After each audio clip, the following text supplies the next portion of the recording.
منور صبح کر لے اور روشن شام کرتا چل، تو اپنی آخرت کے واسطے کچھ کام کرتا چل، بھلا اس چند دن کی زندگی کا کیا ٹھکانہ ہے، اگر کچھ ہو سکے تو خدمت اسلام کرتا چل۔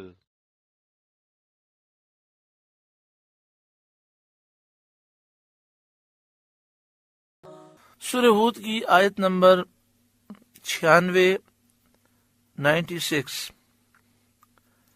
سورہ ہود کا 9واں رکوع اور یہ 12ویں پارے کا بھی 9واں رکوع ہے۔ وَلَقَدْ أَرْسَلْنَا مُوسَىٰ بِآيَاتِنَا وَسُلْطَانٍ مُبِينٍ، اور بے شک ہم نے موسیٰ کو اپنی آیتوں اور واضح غلبے کے ساتھ بھیجا، اِلیٰ فِرْعَوْنَ وَمَلَئِهِ، فرعون اور اس کے درباریوں کی طرف۔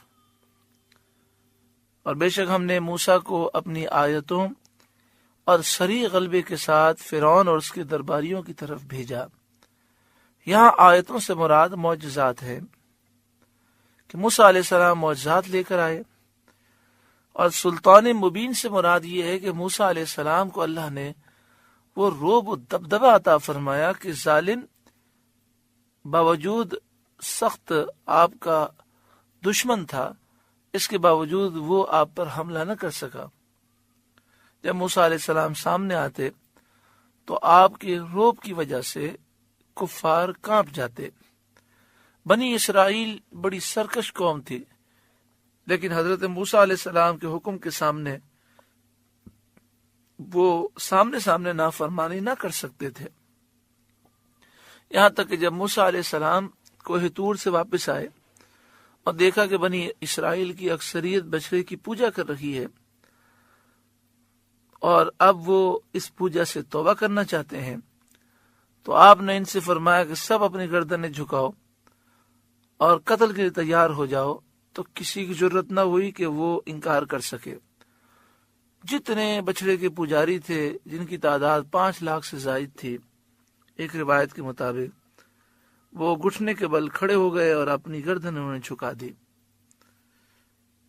70,000 بنی اسرائیلی قتل کیے گئے اور باقیوں کو معاف کر دیا گیا، اللہ تعالی نے معاف فرما دیا۔ فَاتَّبَعُوا أَمْرَ فِرْعَوْنَ، تو وہ فرعون کے کہنے پر چلے، کفر میں مبتلا ہوئے، اور موسیٰ علیہ السلام پر یہ لوگ ایمان نہ لائے۔ وَمَا أَمْرُ فِرْعَوْنَ بِرَشِيدٍ، اور فرعون کا کام درست نہ تھا، وہ کھلی گمراہی میں مبتلا تھا، جو کہ باوجود بشر ہونے کے خدا ہونے کا دعویٰ کرتا تھا، اور اعلانیہ ایسے ظلم اور ایسے گناہ کرتا تھا جس کا شیطانی کام ہونا ظاہر اور یقینی ہے۔ حضرت موسیٰ علیہ السلام کے ساتھ رشد و حقانیت تھی، آپ کی سچائی کی دلیلیں ایسے معجزات تھے جنہیں لوگوں نے معائنہ کیا، پھر بھی ان لوگوں نے حضرت موسیٰ علیہ السلام کی اتباع نہیں کی، بلکہ فرعون کی اتباع کی، جو کہ گمراہ تھا۔ تو فرعون دنیا میں کفر میں اور گمراہی میں اپنی قوم کا پیشوا تھا، ایسے ہی جہنم میں بھی یہ ان کا پیشوا ہوگا۔ یقدم قومہ یوم القیامت، اپنی قوم کے آگے ہوگا قیامت کے دن۔ فَأَوْرَدَهُمُ النَّارِ، تو انہیں جہنم میں لا اتارے گا۔ یعنی جس طرح دریائے نیل میں غرق ہونے میں فرعون آگے تھا اور پوری قوم اس کے ساتھ پیچھے آئی اور یہ سب غرق ہوئے، اسی طرح فرعون جہنم میں اپنی پوری قوم کو لے کر جائے گا اور اپنی قوم کے آگے ہوگا۔ وَبِئْسَ الْوِرْدُ الْمَوْرُودُ، اور وہ کیا ہی برا گھاٹ اترنے کا، یعنی جہنم بہت بری جگہ ہے۔ اس سے یہ مسئلہ یاد رکھیں کہ جس شخص نے کسی کافر گمراہ کی پیروی کی تو کل بروز قیامت وہ شخص اس کے پیچھے پیچھے جہنم میں جائے گا، اور جس نے اللہ والوں کی پیروی کی تو کل بروز قیامت وہ شخص ان کے پیچھے پیچھے جنت میں جائے گا. وَأُتْبِعُوا فِي هَذِهِ لَعْنَةٌ وَيَوْمَ الْقِيَامَةِ، اور ان کے پیچھے پڑی اس جہاں میں لعنت اور قیامت کے دن. یعنی دنیا میں بھی ملعون اور آخرت میں بھی یہ لوگ ملعون ہوئے. بئس الرفد المرفود، کیا ہی برا انعام جو انہیں ملا. ذالک من انباء القری نقصہ علیک منہا قائم وحصید، یہ بستیوں کی خبریں ہیں کہ ہم آپ کو سناتے ہیں، ان میں کوئی کھڑی ہے اور کوئی کٹ گئی.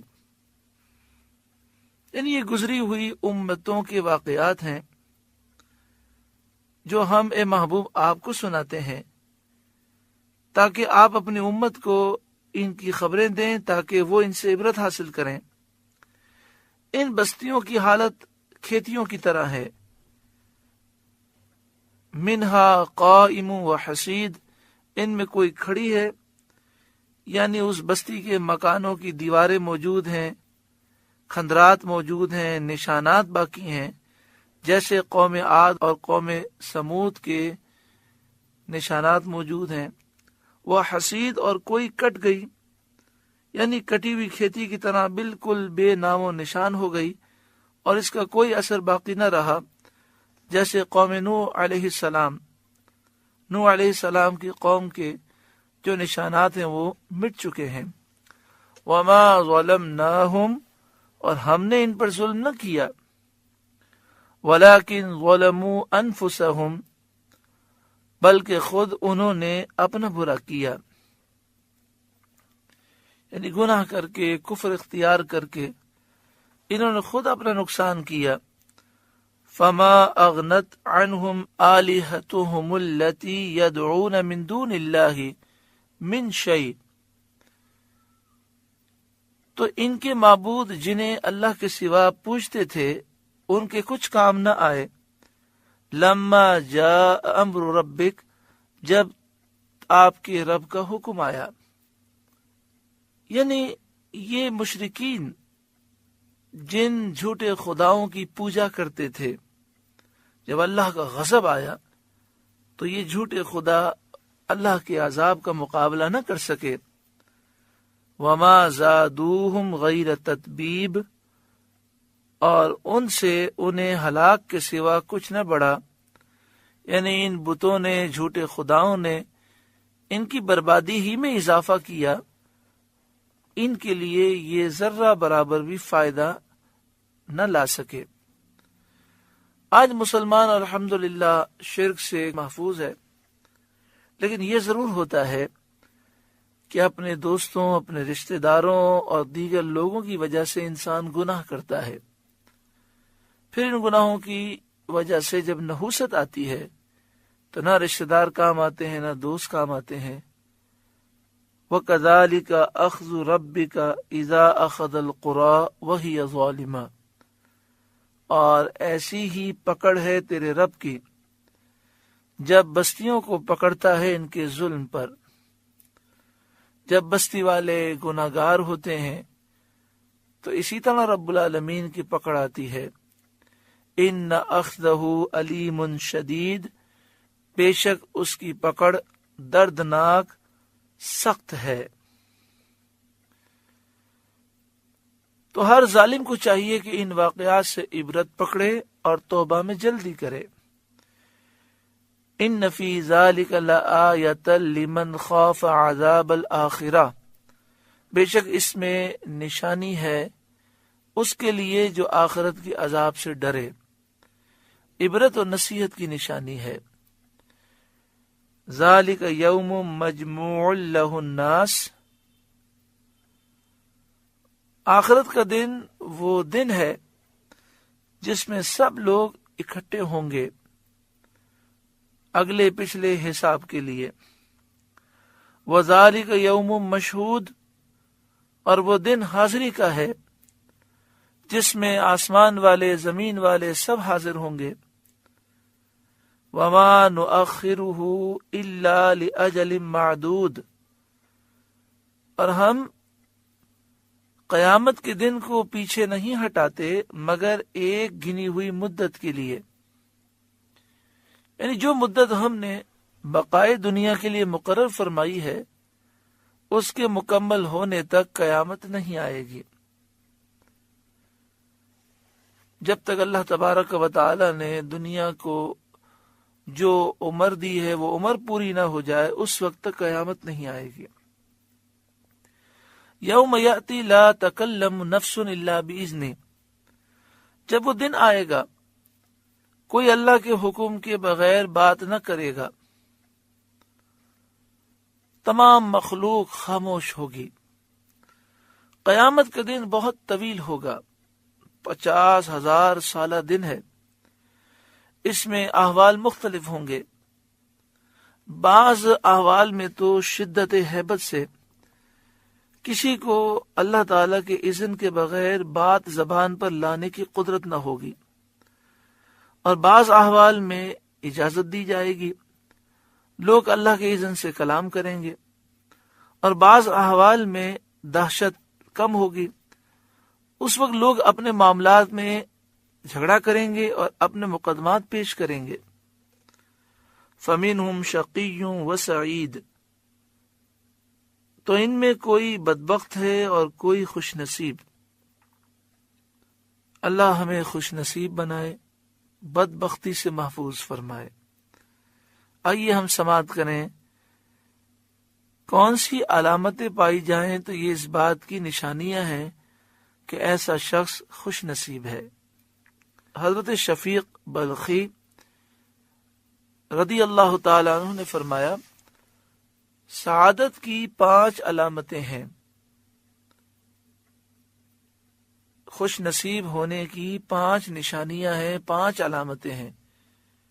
نمبر 1 دل کی نرمی، نمبر 2 کثرت گریہ، یعنی اللہ کی بارگاہ میں کثرت سے آنسو بہانا۔ نمبر 3 دنیا سے بے رغبتی۔ نمبر 4 امیدوں کا کوتا ہونا، یعنی کم امیدیں رکھنا۔ نمبر 5 شرم و حیا کا ہونا۔ اب ہم غور کریں، کیا ہمارا دل نرم ہے؟ کیا ہم اللہ تعالیٰ کی بارگاہ میں خوب آنسو بہانے والے ہیں؟ کیا ہمارا دل دنیا کی محبت سے خالی ہے؟ کیا ہم لمبی امیدیں تو نہیں رکھتے؟ انسان بڑی لمبی لمبی پلاننگ کرتا ہے اور اپنی موت سے غفلت ہوتی ہے۔ اور 5ویں چیز شرم و حیا، تو جسے شرم و حیا ہو وہ کیا بدنگاہی کر سکتا ہے؟ کیا وہ کمپیوٹر، موبائل، انٹرنیٹ کا غلط استعمال کر سکتا ہے؟ کیا وہ زبان سے ایسی باتیں کہہ سکتا ہے کہ جو باتیں کہنے سے اللہ اور اس کے رسول نے منع کیا؟ پھر حضرت شفیق بلخی علیہ رحمہ فرماتے ہیں کہ بدبختی کی علامات بھی 5 ہیں۔ نمبر 1 دل کی سختی، نمبر 2 آنکھ کی خشکی، یعنی اللہ کی بارگاہ میں رونا ہی نہ آئے۔ نمبر 3 دنیا کی رغبت، دنیا کی حرص، ہوس، لالچ۔ نمبر 4 لمبی امیدیں۔ نمبر 5 بے حیائی۔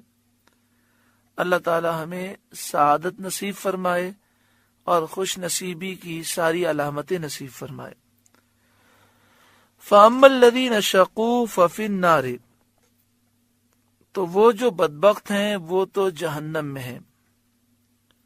لَهُمْ فِيهَا زَفِيرٌ وَشَهِيقٌ، وہ اس میں گدھے کی طرح رینگیں گے، یعنی گدھے کی طرح وہ چلائیں گے۔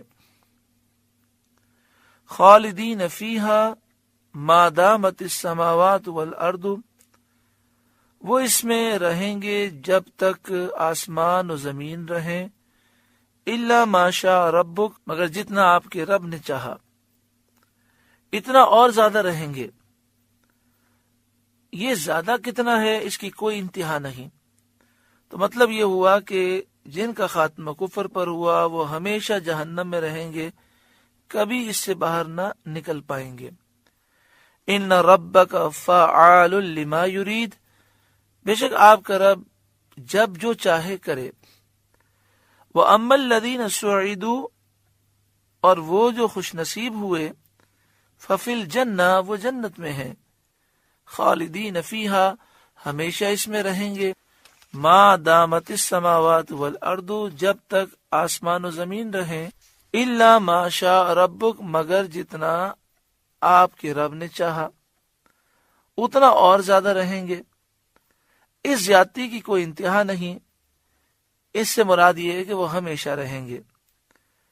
چنانچہ آگے ارشاد ہوتا ہے عطاء غیر مجذوذ، یہ بخشش ہے، یہ عطا ہے جو کبھی ختم نہ ہوگی. فلا تک فی مریۃ مما یعبد ہؤلاء تو اے سننے والے دھوکے میں نہ پڑ اس سے جسے یہ کافر پوجتے ہیں. یعنی بے شک یہ اس بت پرستی پر عذاب دیے جائیں گے جس طرح پچھلی امتیں عذاب میں مبتلا ہوئیں. ما یعبدون الا کما یعبد آباؤہم من قبل یہ ویسا ہی پوجتے ہیں جیسا پہلے ان کے باپ دادا پوجتے تھے. وَإِنَّا لَمُوَفُّوهُمْ نَصِيبَهُمْ غَيْرَ مَنْقُوصٍ اور بے شک ہم ان کا حصہ انہیں پورا پھیر دیں گے جس میں کمی نہ ہوگی. لَمُوَفُّوهُمْ کے معنی ہے پورا پورا انہیں ان کا حصہ دیا جائے گا، اور بے شک ہم ان کا حصہ انہیں پورا پھیر دیں گے جس میں کمی نہ ہوگی. یعنی انہیں پورا پورا عذاب دیا جائے گا اور اس عذاب میں کوئی کمی نہ ہوگی.